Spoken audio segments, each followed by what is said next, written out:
Hello नमस्कार जय जगन्नाथ। आज आउ गोटे नुआ रेसिपी नहीं आसीगली। आज आनी मिक्स वेजिटेबल चिप्स। चलते वीडियो स्टार्ट करवा।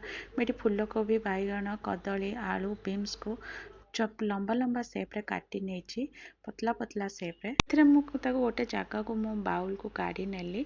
से कौन कली अदा रसुण कंचा लंका छेचा हलदी गुंड चिकेन मसाला गरम मसाला लाल मिर्च पाउडर ताकू देदेली। कॉर्नफ्लोर मुझे 3 चामच नौ बेसन 2 चामच चाउल गुंड रू गोटे चामच मुझे नहीं जाऊँगी। किसी कस्तूरी मेथी को क्रश करके नहीं जाऊँगी। चाउल गुंड पकेले टिके क्रिस्पीनेस आसब भल टेस्ट भी आसे। तो कस्तूरी मेथी को हाथ में क्रश करके नहीं गली। स्वाद हिसाब रे किछि लुण धला राशि मु गोटे ये चामच नहीं तार लुक भी बढ़िया आसो टेस्ट भी बढ़िया आसो। तो ये मु फूड कलर किसी नहीं जाऊँगी। यहाँ ऑप्शनल आपन चाहिए नहीं पारे न नहीं पारे। तो ये बढ़िया से मिक्स कर नौची।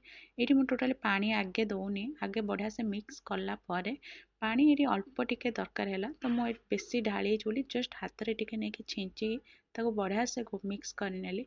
मिक्स कलापर कड़े मु तेल नहीं जाइए मोर गरम होता ताकू मु मीडियम फ्लेम रे ही मो चिप्स गुड़ाक फ्राए कर नौची।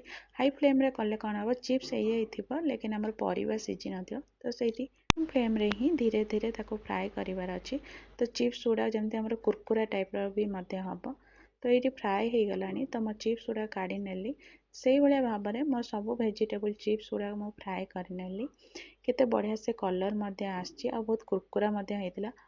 परिवा गुड़ाक बढ़िया से मोर सीझी जाइए।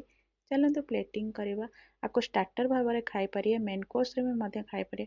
मो वीडियो जदि भल लगे ताले लाइक